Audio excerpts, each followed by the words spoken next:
But this is not our sky. And we are the invaders. The search for alien life has begun. We think that other worlds, perhaps other Earths, if you will, exist. We know of hundreds of other planetary systems right now, and that may be the tip of the iceberg. It isn't conceivable, really, that there would not be life. Is it intelligent? I don't know. That's a whole other issue. Within a few decades, unmanned probes equipped with artificial intelligence may find life on planets beyond our solar system. 2014, that's the magic year.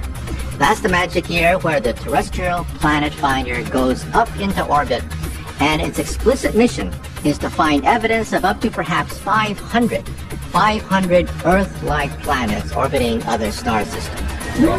There is no reason not to think that on some of them, somewhere, you would find multicellular organisms like ourselves.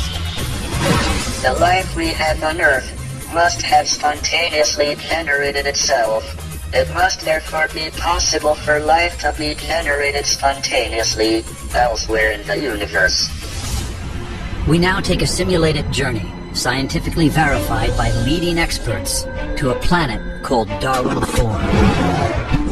The life it supports tests the limits of technology and the intellects of the greatest minds of our generation.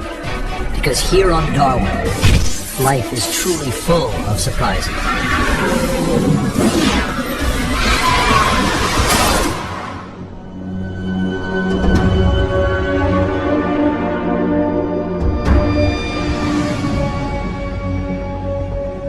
An interstellar spacecraft named Von Braun leaves Earth orbit for a planet some 6.5 light years away. Are we ready to confront the technical challenges of a mission that will take decades to complete? To find out, a team of top scientists, engineers, and artists create a virtual mission to Darwin 4, fourth planet in a binary system called Darwin. It seemed utterly important to me that the foundation to create a world was to make sure that the world was acceptable to the science community. Then we put together a team of scientists to have a look at that concept and to make sure that the laws of physics and chemistry were all represented in that model.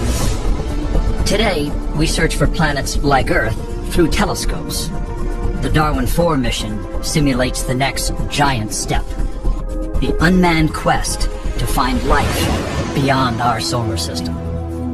The Von Braun is roughly the size of a nuclear attack submarine and travels at 37,000 miles per second, 20% the speed of light. According to Einstein, there's an ultimate speed limit in the universe. Mother Nature is like a cop that says you cannot break the light barrier. Now, the nearest star is 4 light years away, and Darwin, traveling at 20% the speed of light, will take 42 years to make that journey. The metal composite nose shield that protects the ship is cratered by collisions with space debris accumulated during the 42-year journey to Darwin 4.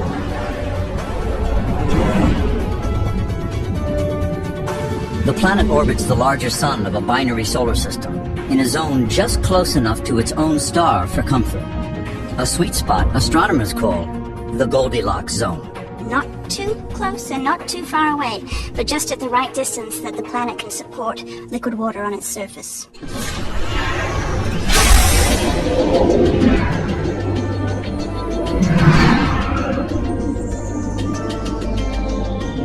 The Von Braun's first priority is to call home.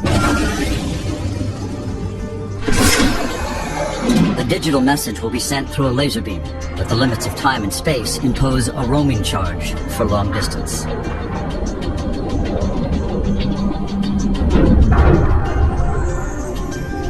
Even at the speed of light, Von Braun's transmissions to Earth take 6.5 years, making it impractical for engineers to correct problems. So Von Braun and its probes will have to think on their own. The first phase of the mission is to deploy the Darwin Reconnaissance Orbiter, or DRO. It's going to spend months monitoring weather, looking for geology, looking for signs of life. It's going to map the entire planet, and it's going to rotate around the planet, and it's going to give us some detail on the topography. We learned a little bit about the planet via the space-based telescopes that were around around Earth, but now that we're actually there, we're going to look down and confirm that our guesses were correct. So that when we put these probes down, which can only explore a small fraction of the planet, we get the most out of it. Images surge through the DRO's camera lens. Infrared, radar, and visible light pictures reveal an equatorial mountain range and vast plains swirling with weather systems. Darwin 4 has no oceans, just a small blue sea. Von Braun's computers sift through thousands of destinations before selecting the one landing site with the most to offer.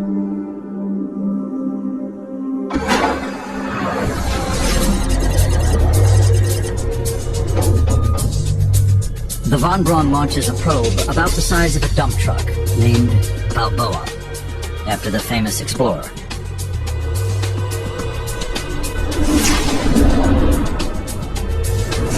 Balboa enters Darwin's airspace as our first ambassador to a pristine alien planet.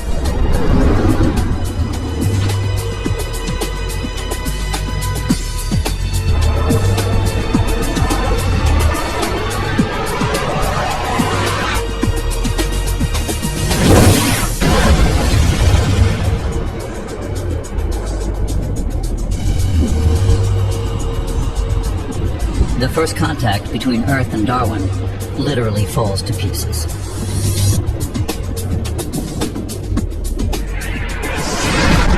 But the planners of the Darwin mission have prepared for just such a scenario.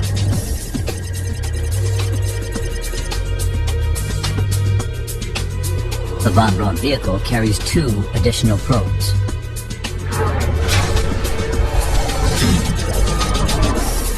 Probe Leonardo da Vinci is nicknamed Leo.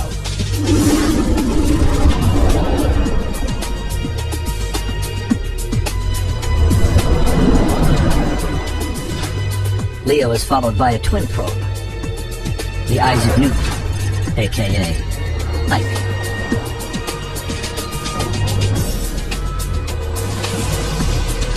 The probes enter the atmosphere just like the space shuttles do on Earth.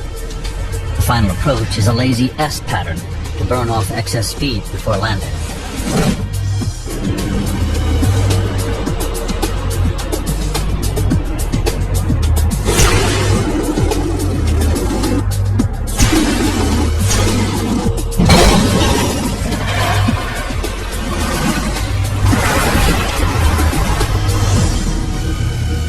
Temperatures on the surface, 70 degrees Fahrenheit.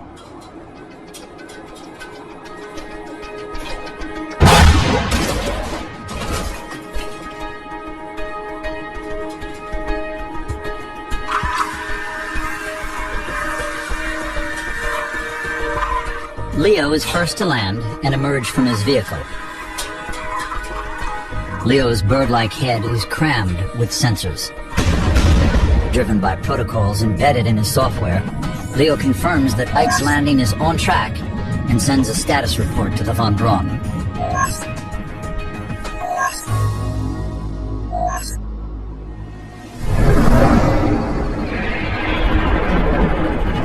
The news that Leo and Ike have landed is beamed to Earth.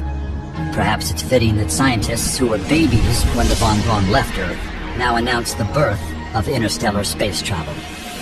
Watching these probes from back on Earth would be much like sitting in the back of an auditorium, watching your child at a spelling bee where you know the answer and you're sitting there hoping that they're going to make the right decision and come forth with the right answer, but also knowing that you can't do a thing to help them at this moment. Darwin 4 has a denser atmosphere than the Earth's, and the probes would have been designed to cope with that. Now, we would have known that the atmosphere was in fact denser before we got there. The way we would have known that is by looking at the spectrum of this planet and looking at the signature from oxygen in the planet. That oxygen signature would have been so broad, we would have known there was much more oxygen there in that atmosphere than we have on Earth. Well, today, our awareness of the universe has expanded, exponentially, really. We've gotten smart. We've learned, we've done our homework. The first wave of space telescopes showed us one thing.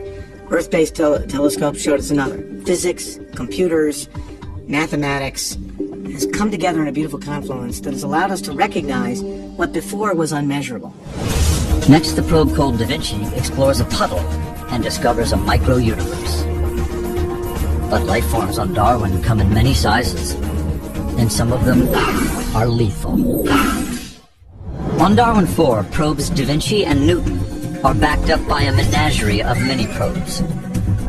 Within minutes, their sensors detect a mysterious presence.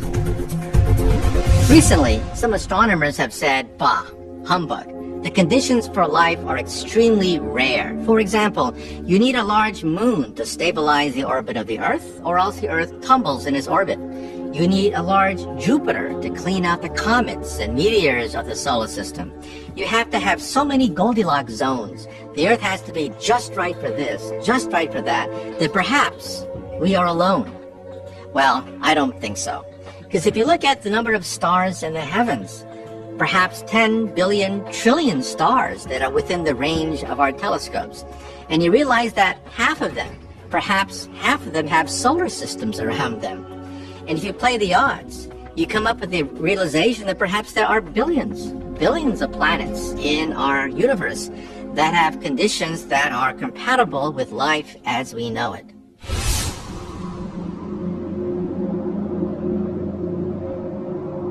Leo's first assignment is to recon a region studded by tall, mysterious, gourd-like structures.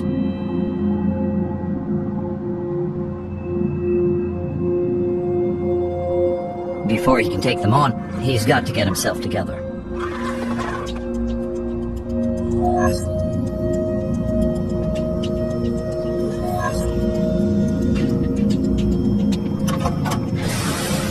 Darwin 4's atmosphere is drenched in water vapor, a free source of hydrogen, which Leo converts to inflate a large bag on his back.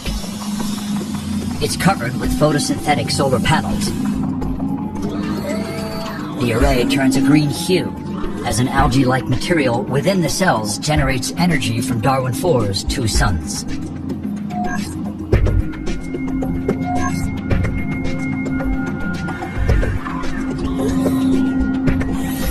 Leo's bird-like head contains two sensitive camera eyes. His arms are simulated plastic muscle, tipped with sensors and a manipulator that can pluck a petal off an alien daisy. Thrusters on pivots push him along at a top speed of 30 miles an hour. Leo senses movement in his side-scanning radar.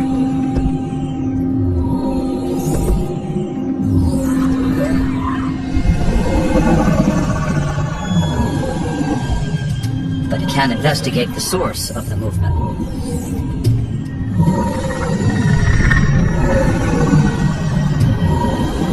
His artificial intelligence isn't programmed for it at this point.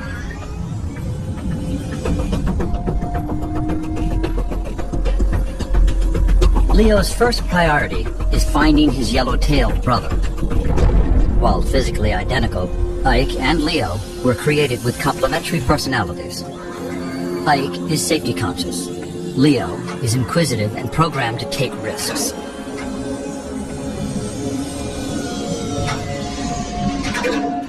Their artificial IQs are roughly those of 4-year-old children.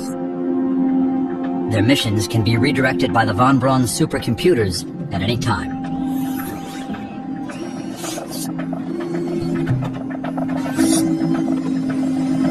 Assisting them are mini-probes, like this spider.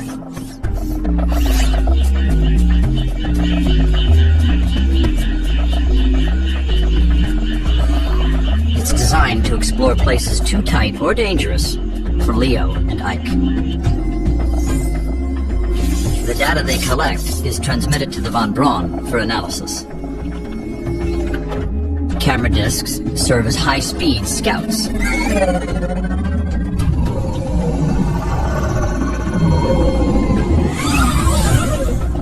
The saucers can be retrieved and recharged. Radical changes in Darwin 4's weather could tear the probes to shreds. So, Ike and Leo deploy an early warning system. Small weather balloons monitor the atmosphere. It's now time for the last diagnostic check. Should Ike or Leo confront intelligent life, they'll present a calling card in the form of a hologram.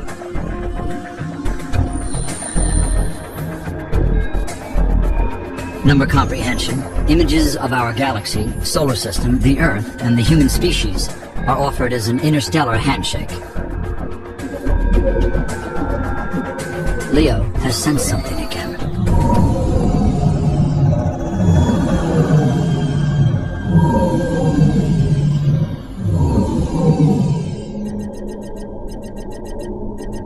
Von Braun determines that Leo and Ike are fully prepared to explore the bizarre structures that surround them. Scientists will name them gourd trees. 15 stories high, they stand on a matrix of root-like stilts. Von Braun's computers determined the stilts could only support such a huge mass if the gourds were hollow or filled with some type of spongy material. But Leo and Ike are not programmed to immediately study objects like the gourd trees.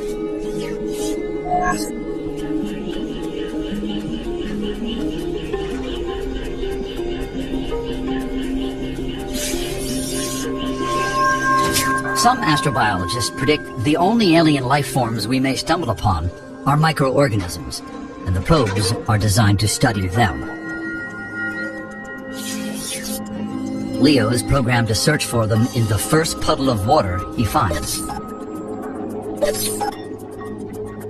A microcosmos of single and multiple cell life forms fill his sensors.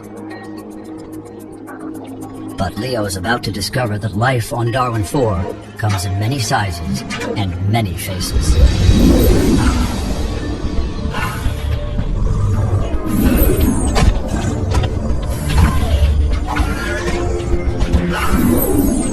This life form is roughly the size of a T-Rex. But instead of a roar, it directs a single wave of sonar at Leo and Ike.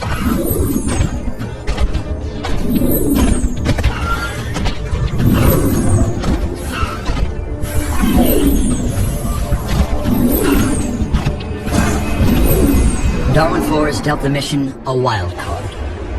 The probes are in the middle of an extraterrestrial Serengeti, and it's a whole new game. The discovery that Darwin 4 is not just a planet capable of sustaining life, or had life at a simple level on it, in fact had an entire complex, interactive, multicellular biosphere comparable to what we see on Earth, is one of the greatest discoveries, the greatest discovery in the history of mankind. We can almost be certain that life that we find on another planet will have evolved along lines differently from the life on Earth. The arrow tongue is a remarkable large predator. As far as we can tell, in terms of the land-living predators on Darwin 4, it's the largest one we got a record of. So when we look at Darwin 4 and look at an organism like an arrow tongue, and then we look at Earth and an organism like a Tyrannosaurus rex, we've got two different evolutionary pathways, starting out with different raw materials under perhaps similar circumstances, and we end up with these two organisms that in some ways are very, very similar, and in other ways are extremely different.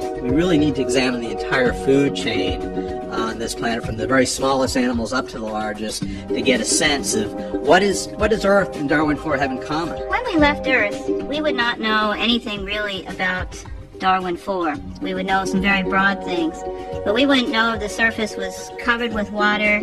We wouldn't know if the surface was very marshy or very strange. And if you send a probe that can just fly over everything and fly very slowly, which a lighter than air probe can do, then you can cover all the bases pretty well. The intelligence of Ike and Leo is very much like a small child. Intellectually, the child might know to do certain things and not to do others, but in some cases may need to be reinforced. A child doesn't know necessarily not to touch the burner of a stove, and Ike and Leo may not be aware of all the possible threats in its environment and would have to learn from those. Next, Leo and Ike enter the kill zone of a power predator on Darwin 4. An alien hunter that pegs its prey with sonar. chase begins on Darwin 4, an alien planet where life and death turn on a dime. And as night falls, alien life forms create a bioluminescent light show. If we realize that there's other life at a higher order of multicellular organization, of even, adaptation to environment, I think that would rock profoundly our boat. And, in one sense, it may actually lead to a greater realization that we have to do more exploring, because our own little backyard is not as isolated and protected as we think it is. And I think it will lead to amazing opportunities. By learning about that other life, we may better recognize our own limits, our own possibilities.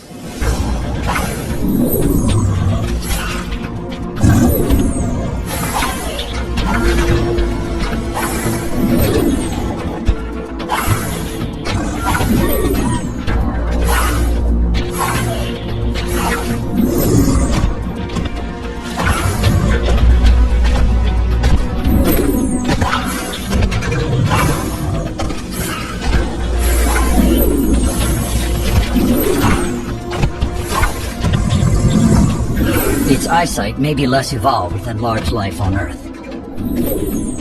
So using sonar could be a more accurate means of locating objects around it, like Leo and Ike.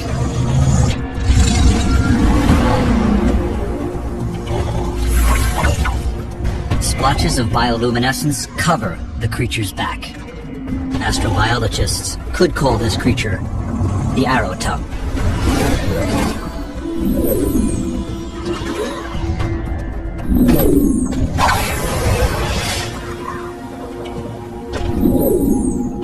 The arrow tongue determines the probes pose no threat and turns its attentions elsewhere.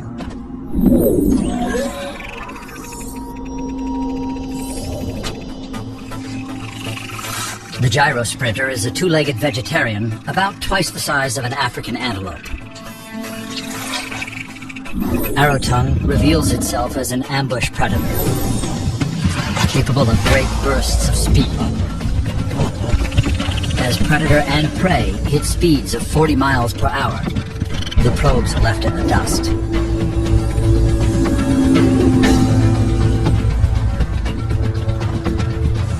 Ike launches a camera disc to follow the action.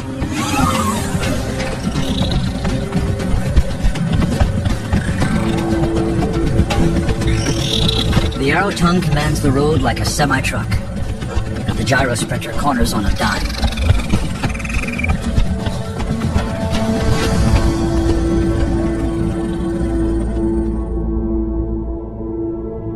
Night falls on Darwin 4. Scattered bands of bioluminescence rake the surface, like some kind of alien landscape lighting. Possibly it's a form of communication on Darwin 4. But Ike and Leo ignore the light show and push on towards their prime objective. Their first priority is to scour the landing site for Balboa, the lost probe, to confirm its fate.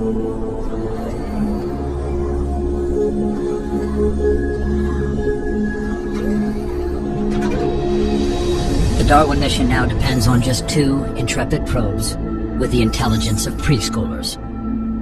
Images of the Balboa and of large life forms taken by Ike and Leo are evaluated by the von Braun. Its supercomputers now make important adjustments in the programming of the 2 probes.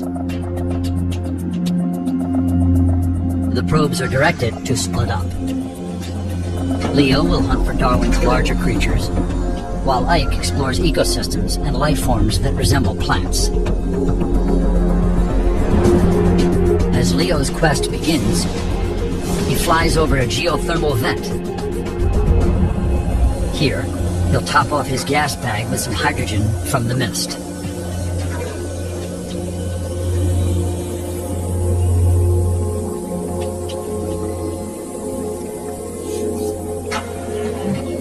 But even during a pit stop, a good probe keeps exploring. Life on Darwin 4 never stops either. In the midst of this volcanic cauldron, Leo finds microorganisms that resemble some found in hot springs on Earth.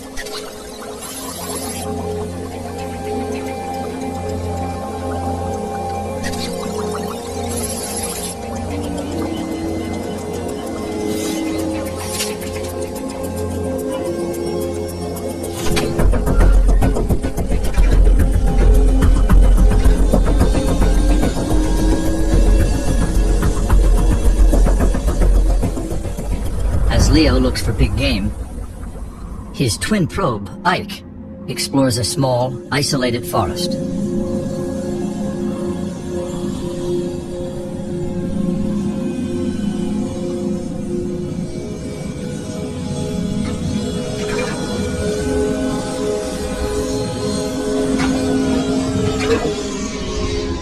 The floor is covered with stickball plants, part sponge, part virus.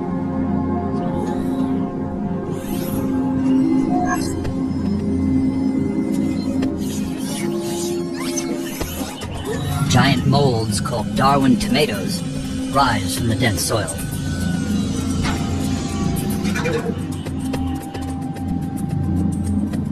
Then Ike's sensors suddenly direct him skyward.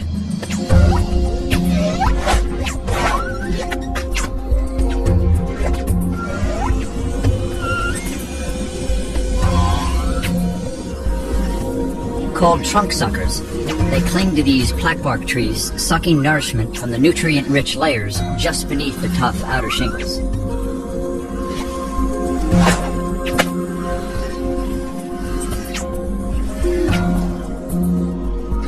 It's here that the mission reaches another milestone.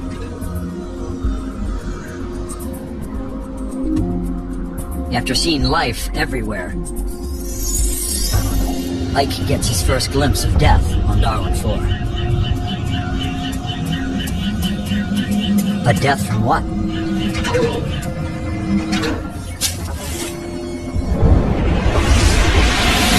The Aerotongue is a very, again, interesting organism. It has a lot of similarities to some of our dinosaurs. It doesn't have the maneuverability of some of its prey items. A formidable high-speed predator. It's an ambush predator. It appears to sneak up on its prey and then take them down quickly. A very high efficiency predator, very highly evolved, very interesting animal. Gyrosprinter is a very improbable animal when we look at animals on Earth.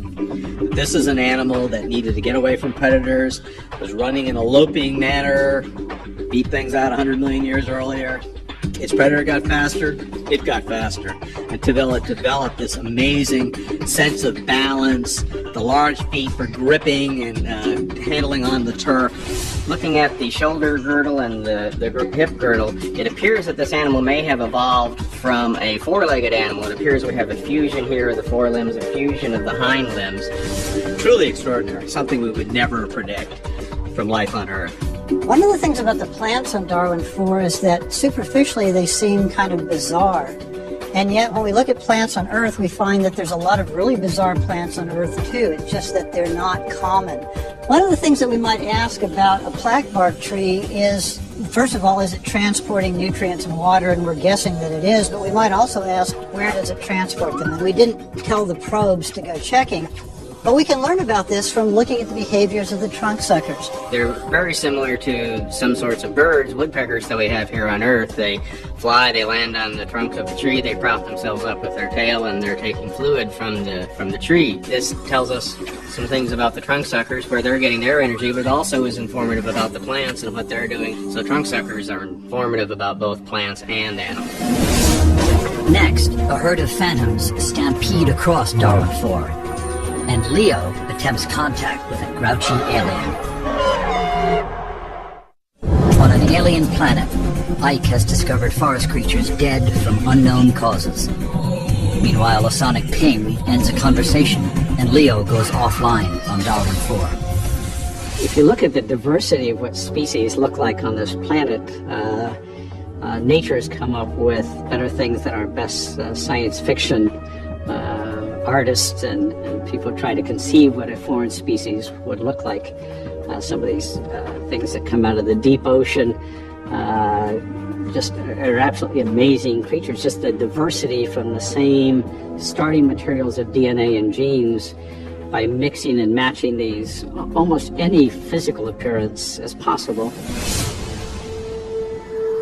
For the past 3 days, the Darwin reconnaissance orbiters tracked a large object moving rapidly across the surface.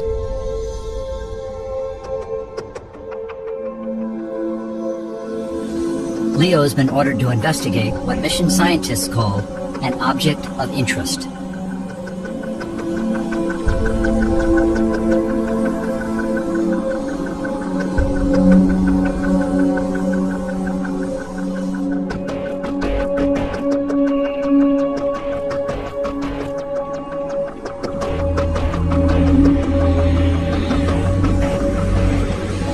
turns out, the object of interest is not an object at all. It's a bunch of them. Leo locks onto a herd of creatures called unks.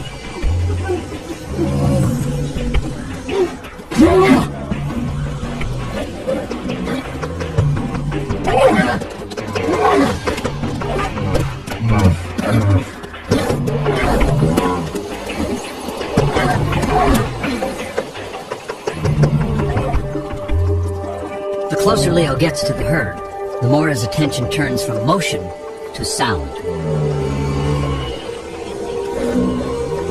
Unks have nostrils and lungs, but they also inflate secondary air sacs on both sides of their bodies. Unks are named after the sound they make when they exhale through their dorsal vents.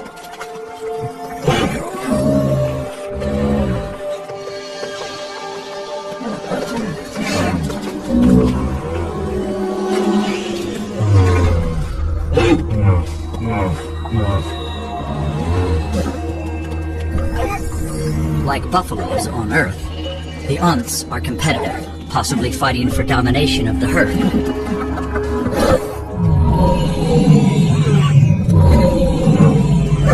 Something spooks the herd.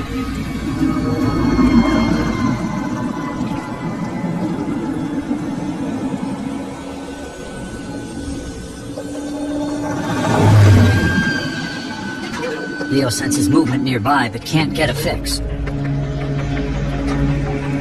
His sensors are simultaneously scanning in all directions, looking for the strongest signal. The newest input comes through Leo's microphones.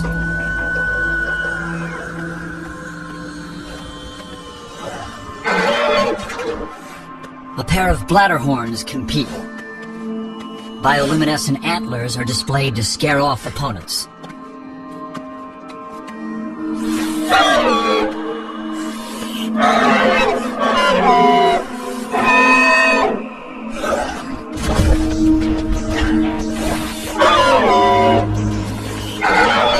The racket from this jewel might have spooked the unks.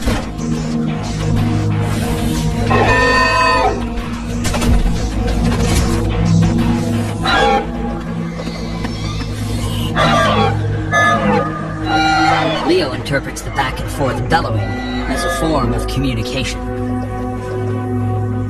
Perhaps this alien grump is smarter than it looks. Leo deploys the Earth communication screen. Like a greeting card, it's the best hello we can offer.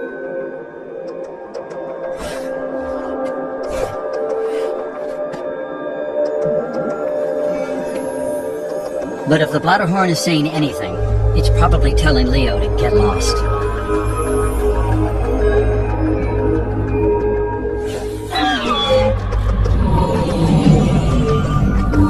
The bladder horn cuts and runs as Leo's sensors detect another disturbance.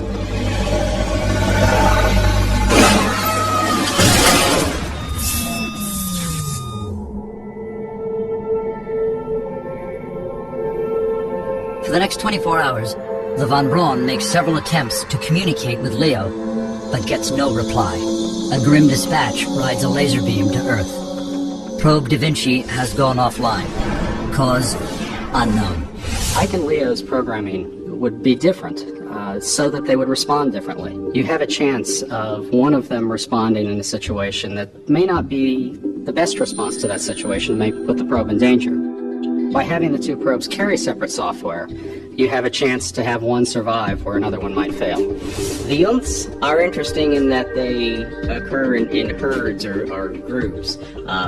This is one of the Darwin 4 animals that we see where there is the evolution of sociality, social groups, which is also very important and evolved evidently many times on Earth. These animals are interacting with each other in a number of sophisticated ways, probably both established pecking order within the herd, and even though we're not sure what's a female and what's a male in the Unths at this point, certainly the kind of interactions we're seeing in these animals are very similar to males fighting for females that we see on Earth among herding animals. The bladderhorn is a very interesting animal for a variety of reasons. One thing that's a bit unexpected is that the bladderhorn is the only animal we've seen so far that in fact appears to use sound as a major means of communication. It's taking some of the features we would expect to see, that is, display features that would be used in competition. We see these animals interacting front to front. Probably these horns with the bladders are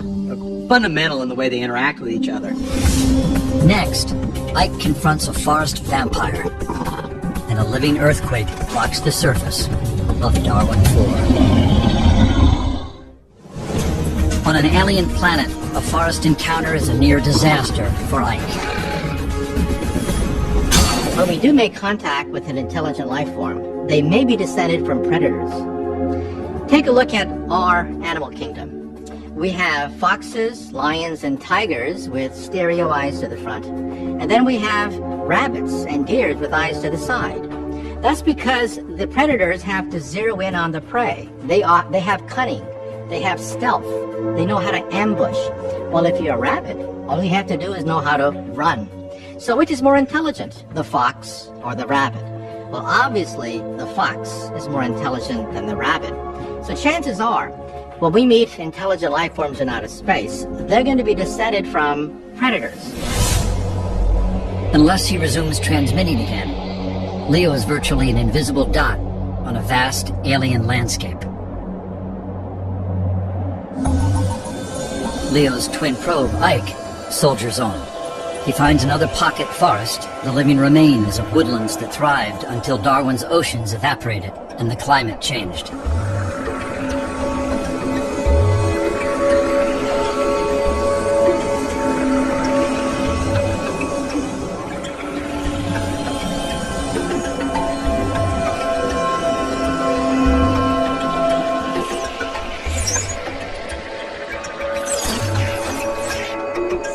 As Ike begins to scan the trees, his sensors pick up something new, lurking on a high branch of a plaquebark tree.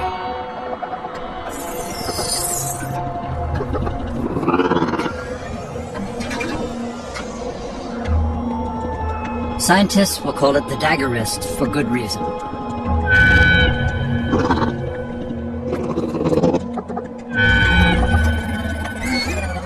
When Ike launches a camera disc, the dagger wrist is not interested in posing.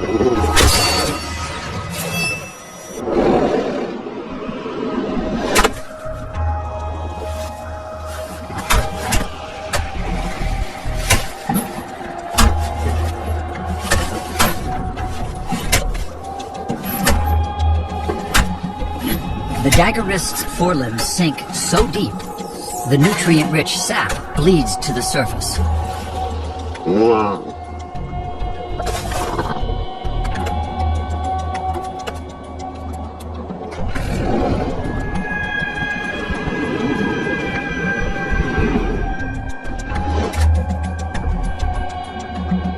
Ike's not programmed to approach something this aggressive.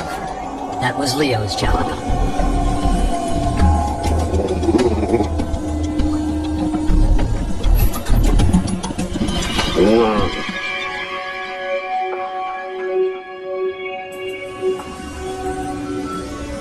The study of plant life is Ike's mission, until von Braun orders otherwise. Finding water is statistically the most efficient method of finding vegetation. Ike scans a carpet of moss at the edge of a deep water marsh. But what lies beyond it is even more intriguing.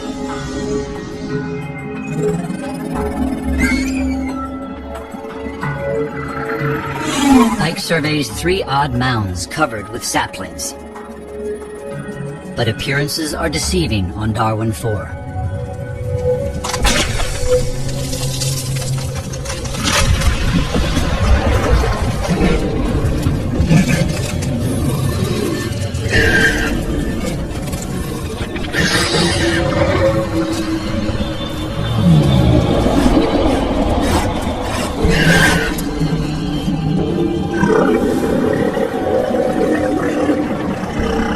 Rising 5 stories into the air is a massive paradox.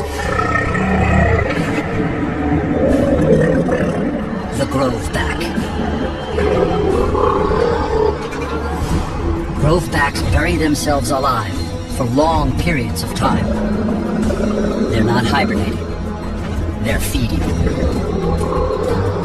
Grovebacks absorb nutrients from the soil through the skin of their underbodies. When the ground's depleted, they move on in search of new feeding areas. Groves of trees sprout from these immense creatures. The Groveback provides them water from its spongy tissue. The trees inject sugars into the Groveback. Just enough juice to jumpstart these titanic walkabouts on Darwin 4.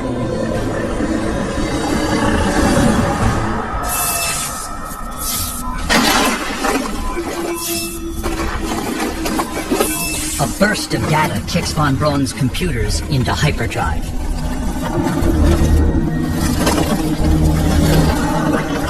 Ike's brother Leo has come back online. If Ike or Leo were to come back after having gone offline, the first thing you'd want to know is why. They'd need to send you some information. What caused the reboot, anything they could tell you, as well as, if possible, have saved some data from just before the problem so that you'd be able to see what was going on when the problem occurred, and then their response to it so that you could start trying to figure out what had happened. The Groveback is the most massive animal that we have a record of on Darwin 4. Its tremendous size supports my own theory that I've put together on these animals, and I think shared by some other scientists. They have a much lower body density. The size of a Groveback far exceeds the mass of any of our dinosaurs that we have records of living on Earth. My first impression on the dagger wrist is that this is a very large praying mantis. It has a limb configuration that is reminiscent of the forelimbs of a praying mantis, although the dagger wrist uses them to climb trees, which was very interesting. Moving by gliding was very interesting. This is a rather large animal. The membranes involved in producing the lift for the gliding appear rather small. We have to remember that the gravity on Darwin 4 is less than Earth, and we also have to remember we're gliding through a thicker atmosphere, so the dynamics are going to be different. People ask me all the time, why should we care about discovering new things if it isn't applicable to us? If it doesn't put food on the table or gas in the car, why should we care? And all I can say is that, if you're not curious enough to want to know the answer to anything we can discover, then you're not human.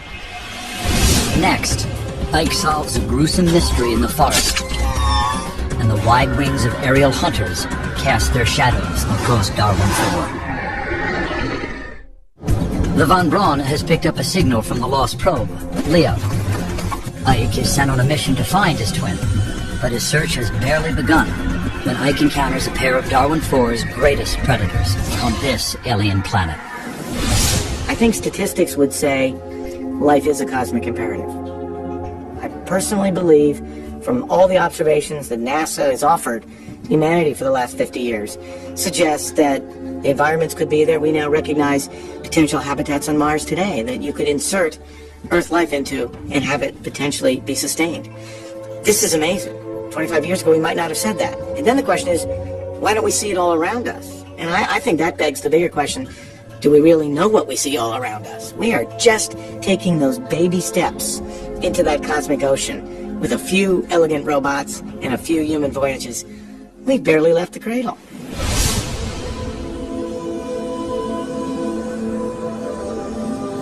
As von Braun tries to get a fix on Leo, his twin probe, Ike, moves deeper into the foothills of Darwin 4.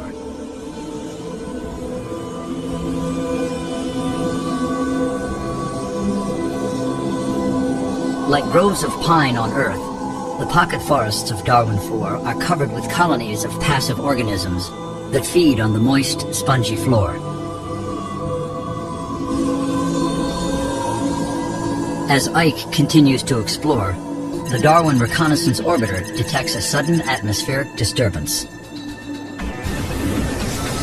While Ike's sensors clock the wind at only 30 miles per hour, the superdense atmosphere gives it the kinetic punch of a young hurricane. Ike has no choice but to head for the ceiling to get out of the storm.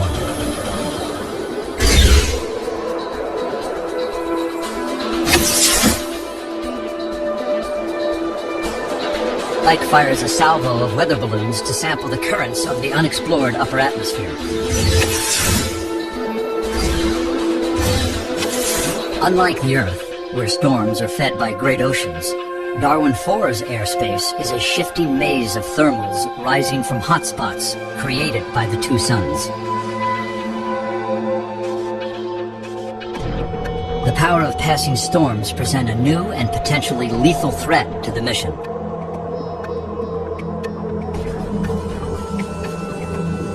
Ike is little more than a fragile sack of hydrogen on a planet where even the weather seems predatory.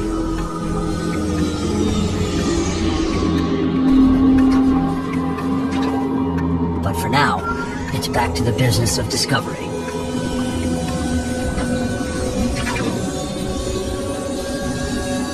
Ike's motion sensors pick up activity within the grove. Not on the ground, but in the air.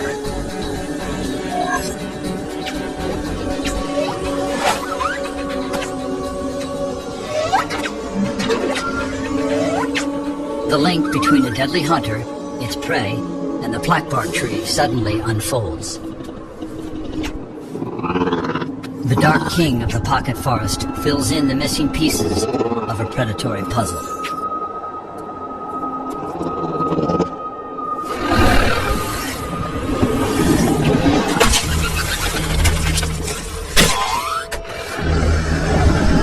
Trunk suckers feed on the sap from gashes made by climbing dagger rests.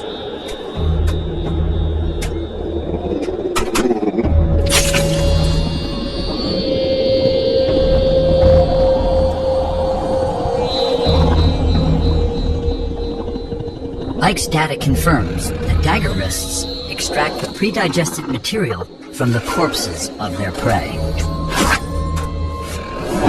A gruesome but energy-efficient survival strategy on Darwin 4. The weather on Darwin 4 is puzzling. 130 days have passed since Ike began his survey, and never once has it rained.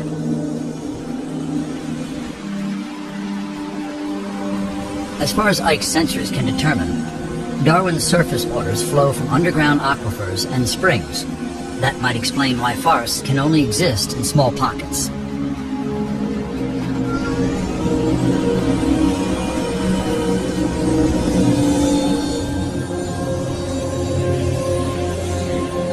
Ike takes his survey to a high meadow where his side-scanning radar detects some new blips.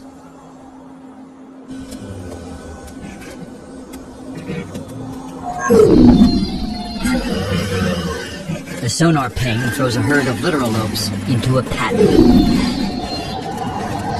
Like the arrow tongue, these aerial killers hunt with sonar.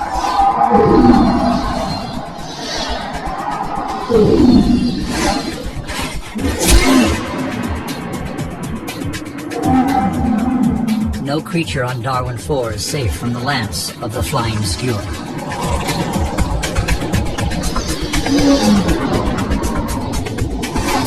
The lance itself is hollow and as strong as titanium. Running through its center is a razor-spiked tongue that bores through the toughest hide.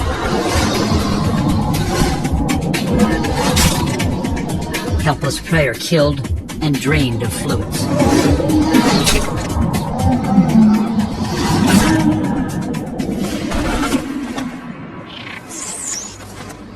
Scavengers, called jet darters, feed on the rest.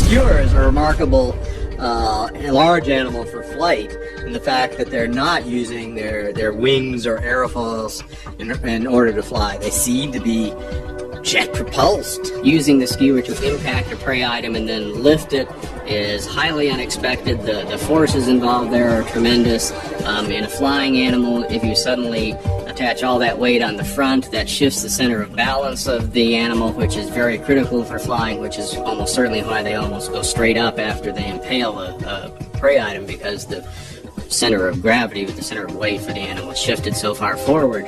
Dropping of the prey item and having another one swoop it and catch it in the air is again very unusual. Kind of reminded me of what we see when we throw large hunks of fish up to frigate birds when you're out fishing, the way they fight and interact for it. We'd want to know, is there competition here, or is this cooperative behavior? Are these related individuals? All sorts of interesting questions about skewers. Next, a giant takes a step in the wrong direction, and Ike enters a deadly matrix. On Darwin 4, Probe Da Vinci attempts to get a fix on his crash site. Meanwhile, Ike, his twin, discovers size is no guarantee of survival on alien planet. One piece of evidence that suggests the probability of primitive forms of life appearing may be reasonably high is that life seems to have appeared on Earth shortly after the Earth cooled sufficiently for life to be possible. If life was very unlikely, one might have expected life not to have appeared until late in the 10 billion years or so that the Earth has to live. On Darwin 4, the mission encounters giant life forms and supersized animal organisms, all supported by a dense, humid atmosphere and a lower gravity than on Earth.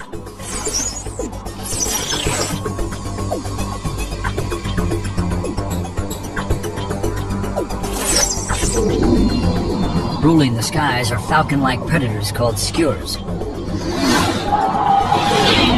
Aerial life forms that travel and hunt in pairs. Skewers maneuver by changing the shape of their 50-foot wingspans. But it's not their wings that actually propel them. Skewers create methane gas internally and combust it in 4 jet-like pods.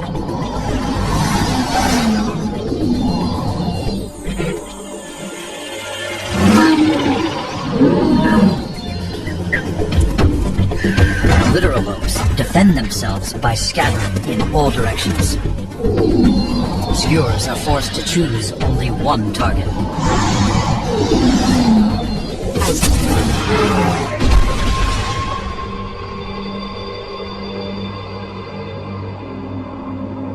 Darwin's aerial predator is literally knocked from the sky.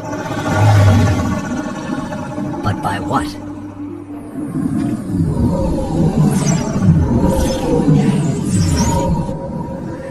High above the foothills of Darwin's equatorial mountain chain, Ike's sensors detect unusual bursts of energy.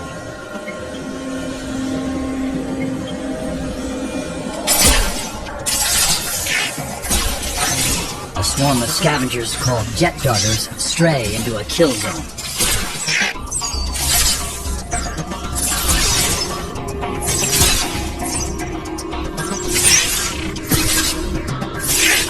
What looks like a colony of oversized mushrooms is a deadly maze. Ike's programmed to gather more data to learn how it works. The answer must lie within the organisms themselves. But Ike can't risk frying his circuit boards.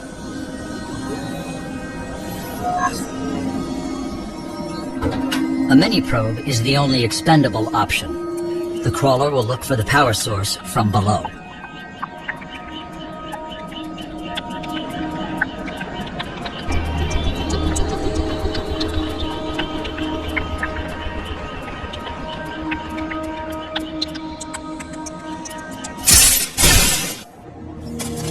Acting like a light switch, the crawler has closed a fatal gap between 2 electric charges. Ike's sensors pick up a familiar signature.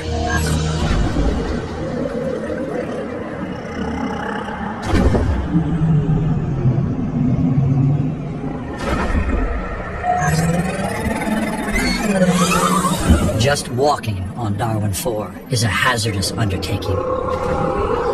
Even a 5-story Groveback must watch its step.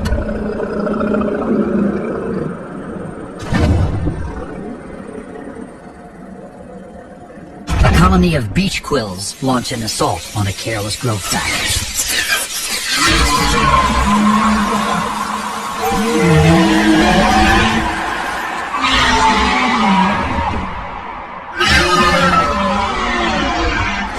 The quills penetrate deep into the creature's hide and deliver a fatal dose of neurotoxins.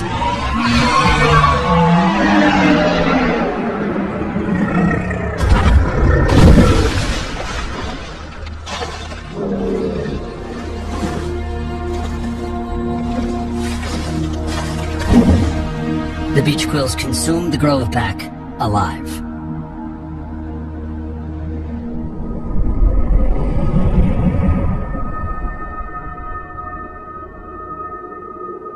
Far from the killing field, another struggle continues in a remote corner of Darwin 4. Leo has no fix on his location. To find his position, he must launch a camera disc to clue in to his surroundings.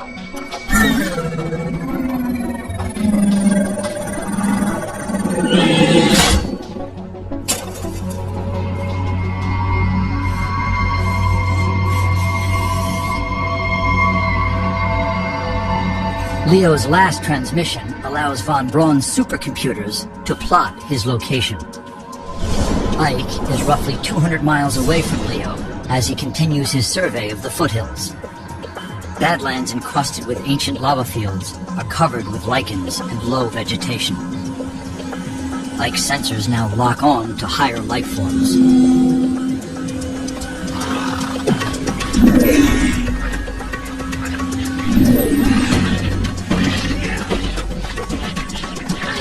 Like alien ghosts, they seem to come from everywhere.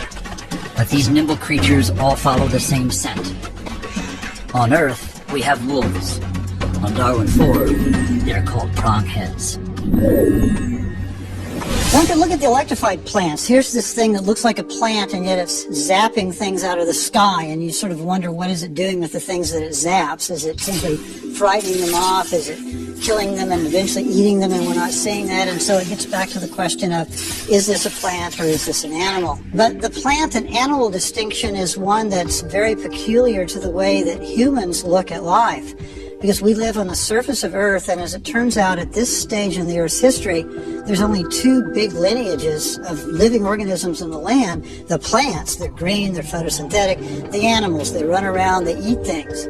And so we see that as a very important distinction. It shouldn't be a surprise to us at all to find an organism on Darwin 4 or any place else that combines aspects of what we might think are plant and animal.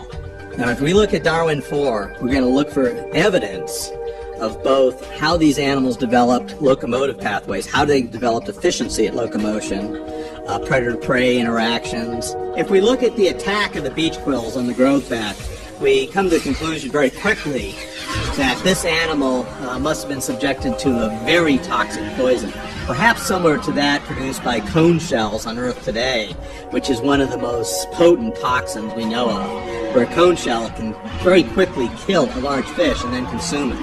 One of the things we would want to know if that was going on is to go back and look at one of these places after the beach quills have killed the Groveback to see what's happened next. Are they turning into the next stage of their life? So there's a lot we want to know to be able to sort out all these possibilities.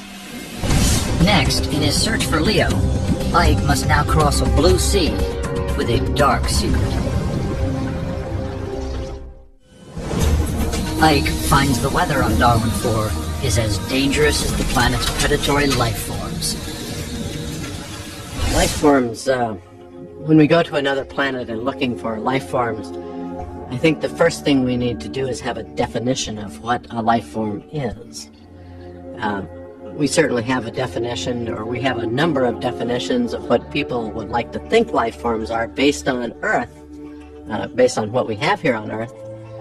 There may be life forms composed of many other molecules that don't exist here on Earth, but But before we can actually call something a life form, we have to have a definition as to what it is.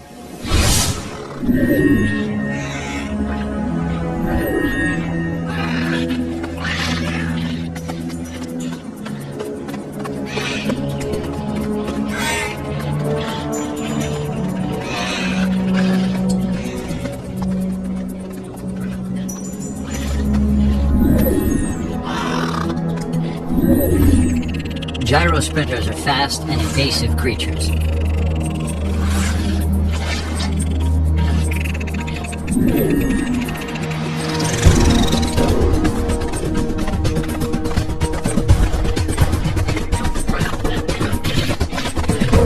But prongheads know how to run interception.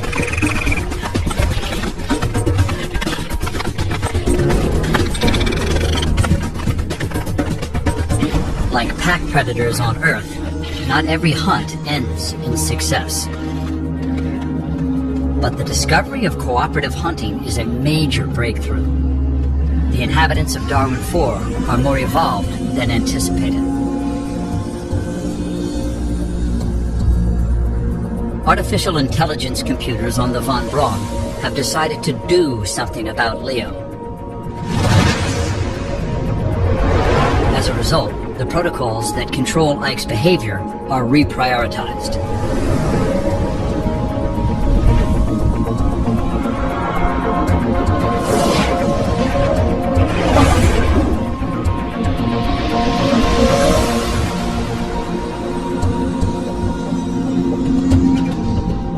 Ike is ordered to break off his survey immediately. He's now instructed to assume greater risks. His mission now is to find Leo. The journey will take him across a vast, unexplored region of Darwin 4. Based on data from the reconnaissance orbiter, Darwin's oceans evaporated millions of years ago, transforming the air into a dense, oxygen-rich blanket.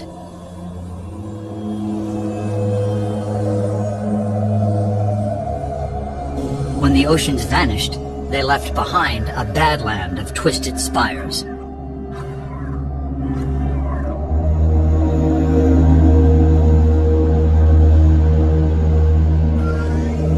Over the eons, some have grown a mile high.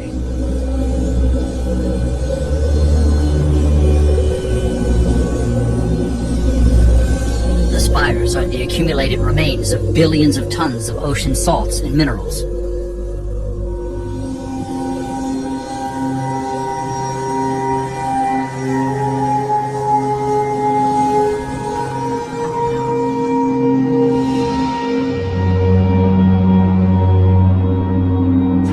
Ike identifies a new object of interest,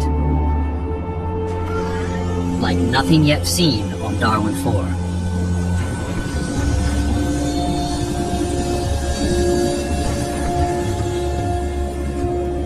The curved formations don't mesh with the environment.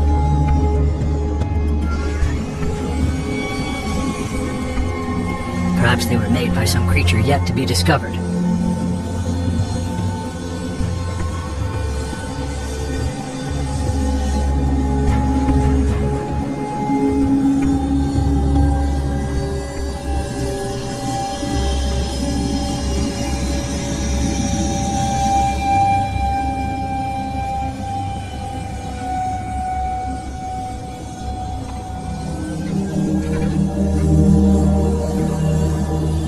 While Darwin lost its oceans, it still maintains a sea roughly the size of Texas.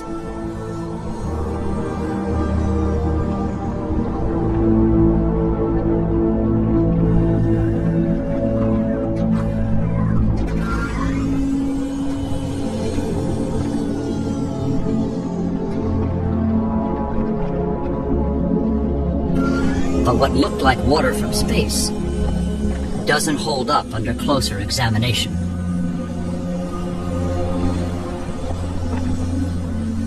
The water's edge looks like a thick sheet of gelatin, surrounded by great spires of salt.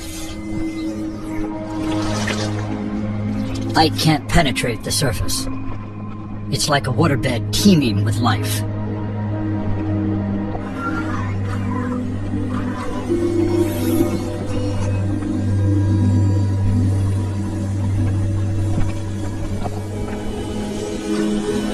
What looks like a sea is actually a vast colony, a matrix of symbiotic life forms. They evolved as the oceans evaporated, trapping seawater within their transparent membranes. The Von Braun has calculated that crossing the Amoebic Sea is the quickest way to reach the site of Leo's last transmission.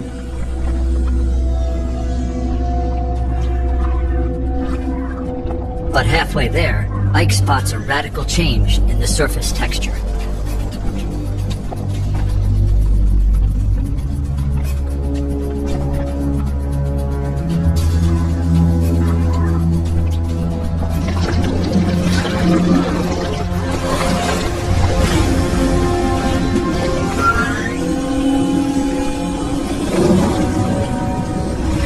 The Amoebic Sea suddenly behaves like a gigantic predator that preys on low-flying game.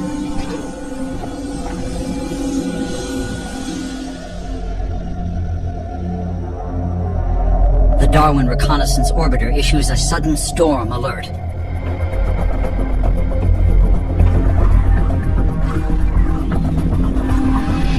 A wall of debris is closing in at high speed. Ike's one chance to survive may already be out of reach.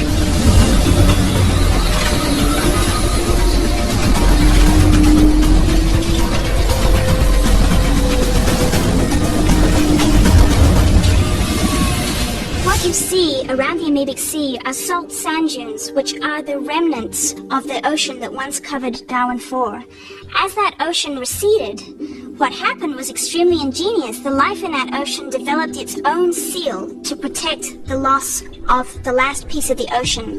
And that life-covered remnant of the ocean is what is the Amoebic Sea. Darwin 4 is a planet that doesn't have a lot of water. Whereas here on the Earth, we have a lot of water vapor available to drive storms. And the water has a special property of being able to store and release energy. So that's how we drive the storms on the Earth. On Darwin 4, though, with little water, you end up instead with storms being driven by temperature differences. So those incredible storms we see over the Amoebic Sea are driven by differences in temperature that occur between differences in absorption of sunlight between the salt dunes and the darkness of the sea. The behavior we see with the prongheads is very reminiscent of what we see with a wolf pack, in that you have animals flanking out different areas, going very slow, and then certainly kind of corralling the prey into one spot where they can finish it off. It is very suggestive of a coordinated hunting strategy. In terms of pack hunting, there needs to be greater intelligence to coordinate a pack hunting behavior such as we see in wolves, or we predict might have happened among the dromaeosaurs or raptor dinosaurs. You have to have a fairly large brain capacity. However, these are still instinctive behaviors in these organisms. After all is said and done, I would hope that when we discover life in outer space, what we take with us is the fact that life is precious. Life is so precious. It took billions of years of a complex series of accidents to create life on the planet Earth. We have great oceans, liquid water oceans, perhaps the most precious substance in the universe, liquid water. And what do we do with it? We pollute it. We dump all our garbage in the liquid oceans. So I would hope that we come away with our understanding, realizing how precious it is that we exist, how precious it is that life can form and grow, and that we have to protect it. A perfect storm strikes Darwin 4, and Ike meets the awesome monarchs of the Amoebic Sea next.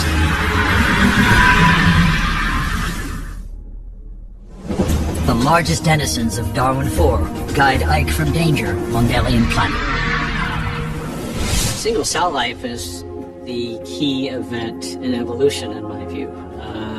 There certainly wouldn't be any macro life on Darwin or any other planet if it didn't start with single cell life. So if we didn't start with microorganisms, single cells that eventually worked in colonies and then worked out to form networks, eventually multicellular organisms, there would be no larger life that would be visible to the eye. There's a commonality of life that we build from these same building blocks, but we put great emphasis, because of our visual acuity, on how things look and if they look different or not.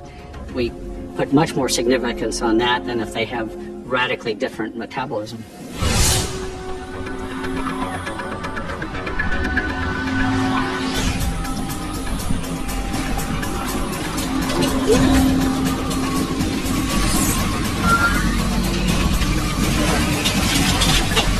Probe Isaac Newton is blasted by a cyclone of salt and caustic minerals.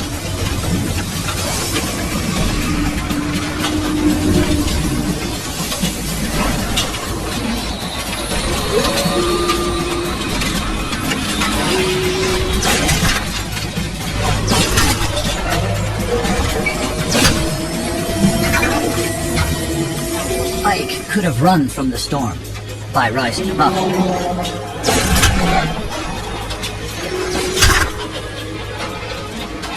But his new directive is to assume greater risk in the search for Leo. Crossing the amoebic sea is the shortest path.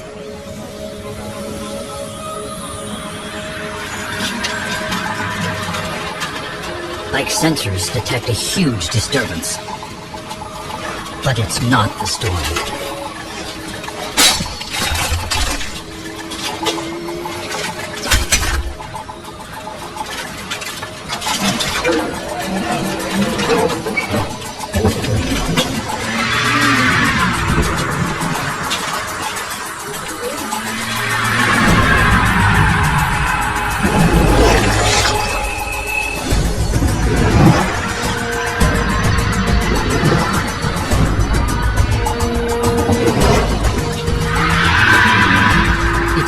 Life form ever encountered anywhere.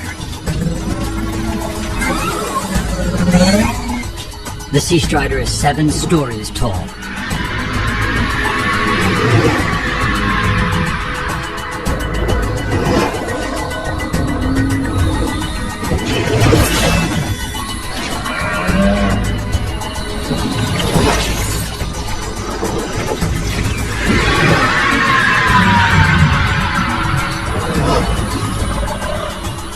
Now Ike detects more movement.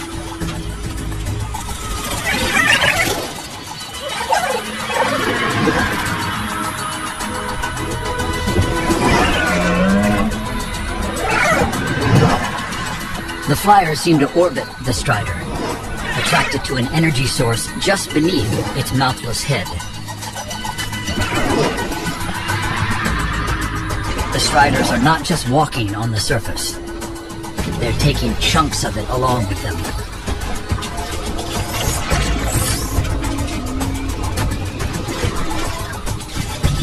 The storm ends as suddenly as it began. The Striders are heading the same direction Ike must take to reach Leo. So Ike will tag along and gather data on the alien giants. Astrobiologists could find that the Striders eat from mouths at the bottom of their giant feet, trudging back and forth across the sea on a movable feast.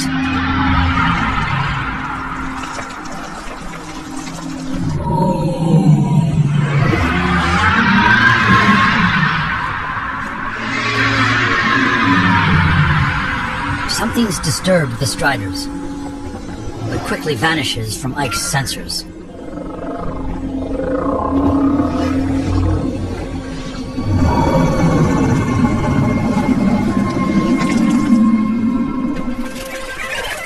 The Flyers are nymph-like young of the Sea Striders.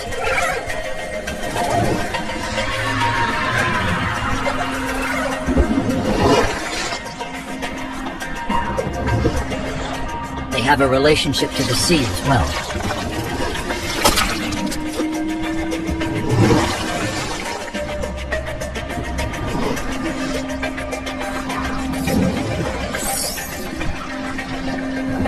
The far shore is finally in sight.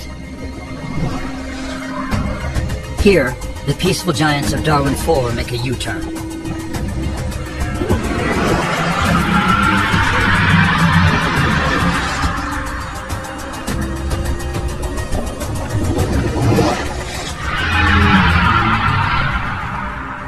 Based on Leo's transmissions to the Von Braun, Ike will follow his trail like a robotic bloodhound.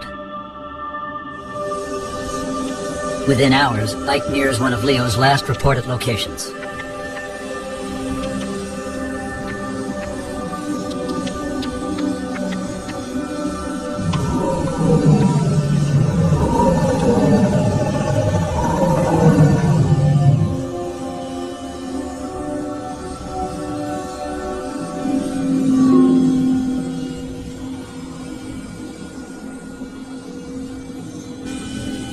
The Unth herd hasn't strayed far from where Leo first encountered them.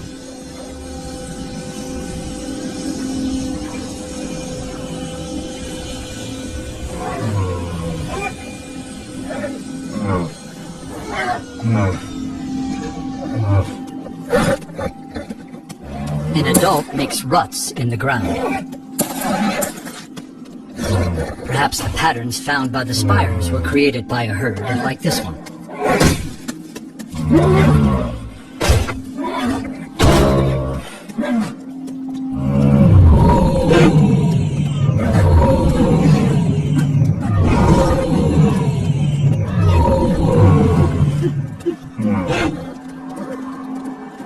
Ike spots a metallic glint that could only come from Leo.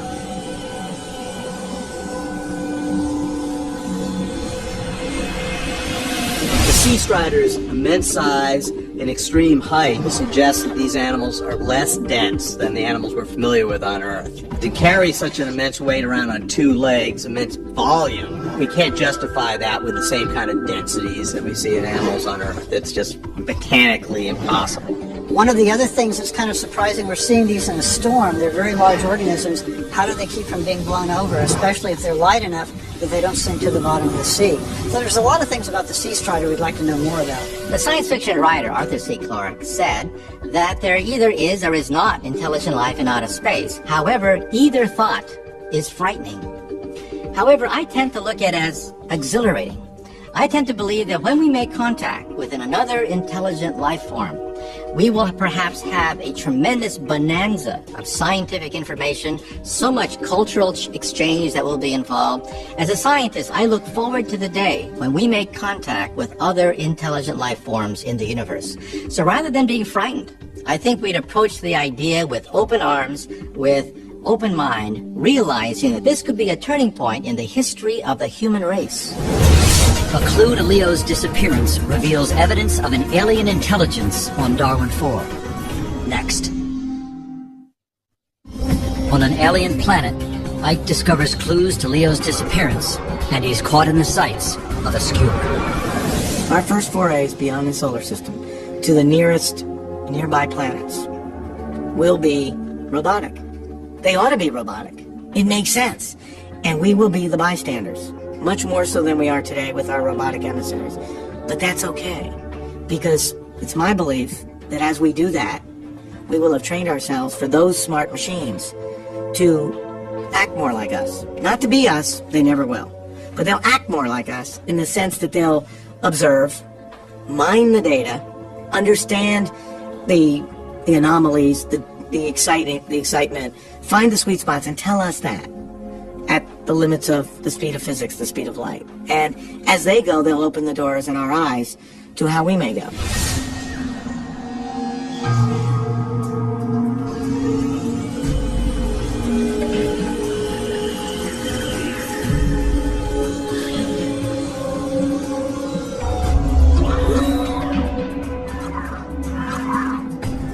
It's not the camera disc that stumps Ike's computer.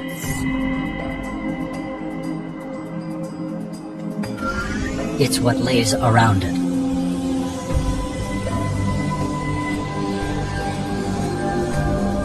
Ike is unable to determine if something actually built this site.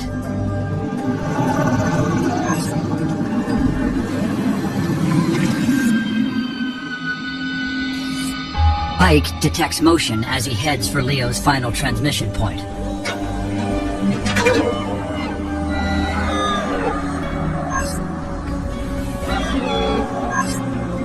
The bladderhorn still defends the same piece of turf.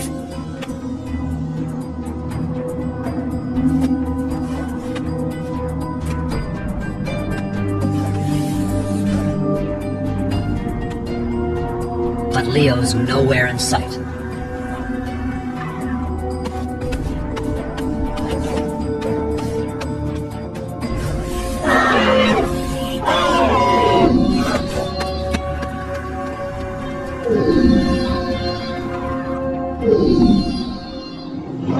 There's no place to run, and no time to hide from Darwin's deadliest predator. The probe is not equipped to evade predators like the skewer.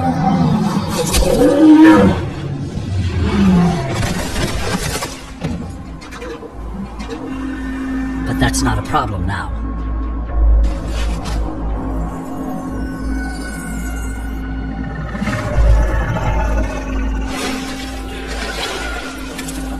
Ike's sensors pick up a new life form. And he follows the signal.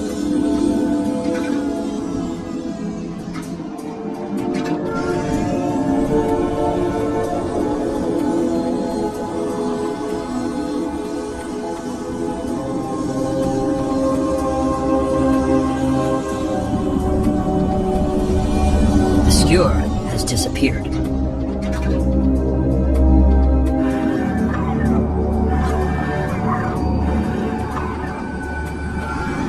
The trail ends at the base of a steep mountain face.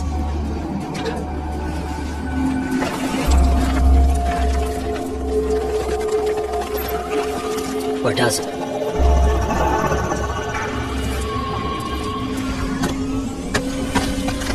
Whatever killed the skewer has managed to lift all 50 feet of it up a sheer cliff.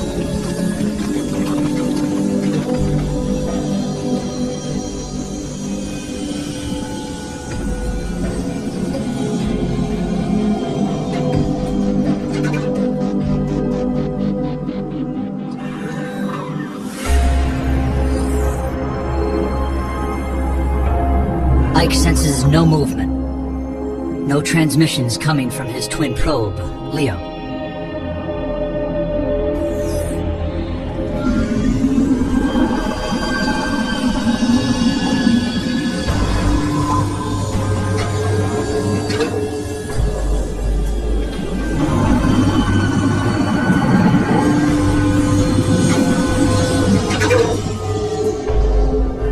Ike senses movement all around him.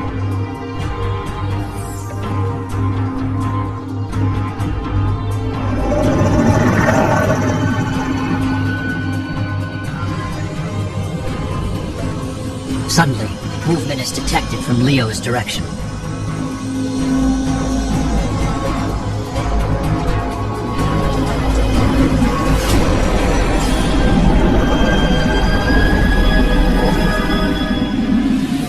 Seeing life itself on another planet would be the most breathtaking emotional charge that a scientist could ever possibly have. Life on Earth could have turned out very, very different, except for specific events that were sort of random in nature. Probably the best known of which was the asteroid that hit the Earth at the end of the Cretaceous period, caused the extinction of all the large dinosaurs. Without that single event, the organisms that survived to the present day would have been very, very different from the ones that we see. And so to the extent that in a planet like Darwin 4, we find things that resemble organisms on Earth, that's astonishing to us because it tells us that there's something more than the luck of the draw. There's some reason they look that way, they just didn't turn out that way. I think just knowing we're not alone, even at the cellular level, will change our view of our own neighborhood and on beyond the universe. But then the question will be, well, how are we related to that? Are we all the same stuff? I mean, Sagan said so well, we're all made of star stuff, and we are. Ike is about to make contact with humanity's greatest discovery. Next.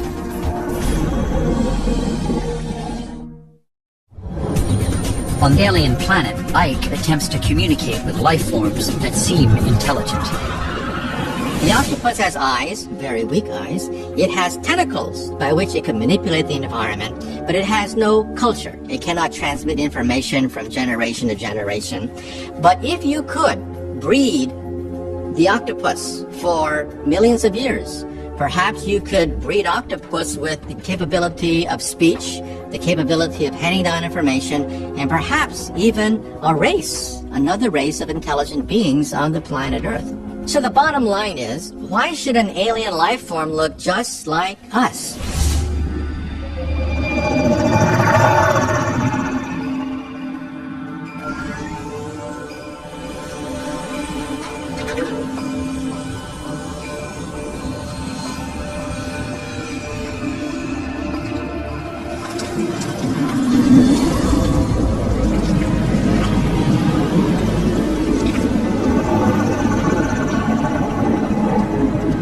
This alien could have easily destroyed the probe.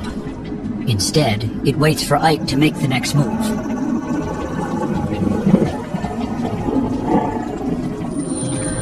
When Ike projects numeric symbols, the alien seems ready to respond.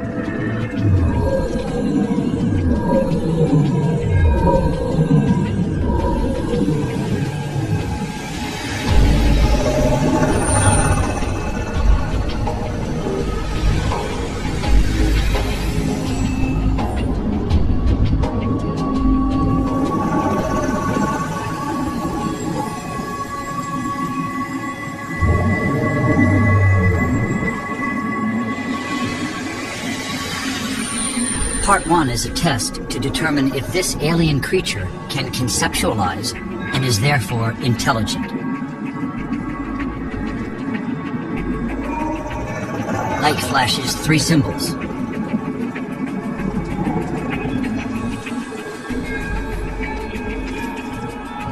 The alien responds correctly with 4 flashes. This response triggers Ike to deliver the rest of the message.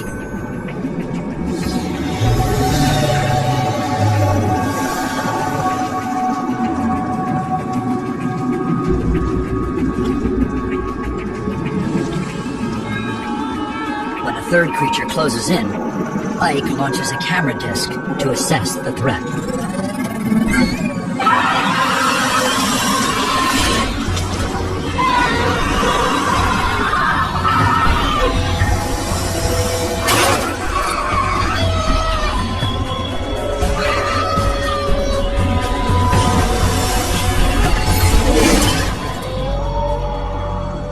"160 days into the Darwin 4 mission, the last recorded image of Ike and Leo is sent to the Von Braun.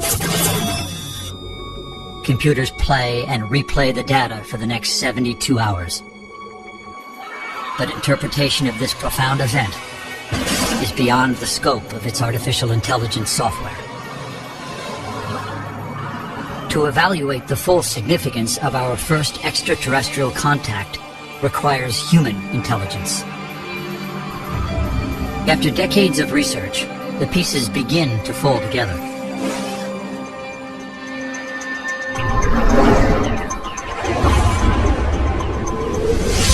Scientists call the creatures Biosapiens, life forms with intelligence possibly similar to that of early man. Biosapiens appear to be highly mobile and airborne. They navigate with organic thrusters and a large, delicate bag of methane for lift. The Eosapiens may see the camera disc launched by the probes as threats. This misunderstanding may have triggered the destruction of Leo.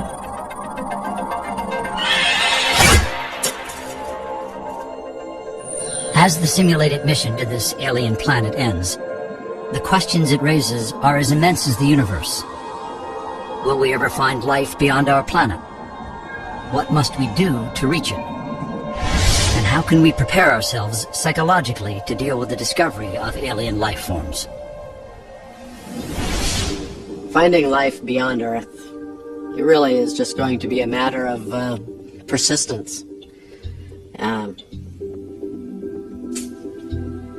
We'll probably have to send a lot of probes. I mean, we're just beginning. You know, that the world and the universe is about to open up to you. You know, we're just slowly waking up out of our cave, for God's sakes. This is the best time. In the next, 200,000 or 300,000 years will be fantastic. It's great to be alive. I think discovering life on another planet might be one of the most fantastic things for humans. If we want to find advanced intelligent life, our best bet is to listen for radio signals, like the SETI project. Interstellar distances are too large for us to travel to more than the closest stars. If we want to explore the galaxy, so we better send robots, but we may not live long enough to hear back from them. If we find life on another planet, we're going to, first of all, know that we're not the center of the universe anymore. I think it's important that we understand our place in the universe. I think it's terribly important that in so doing, we come full circle to respect the world that we're on and to understand the distances and what the universe is all about. We will know that if the conditions for life are present, then life can arise at multiple sites in the universe, and that we now live in a living universe that we're ready to explore. I think the revolution that science is giving us as we look at our solar system and the accessible universe will continue to unfold. When we get the next generation telescopes up there, we will not only see indirect evidence of other Earths, but we'll see the earlier time of the universe and have better abilities to understand how the universe, the galaxies that populated came to be. We have seen nothing yet, because it's only going to get better. And that zone, that gap between science fiction and science fact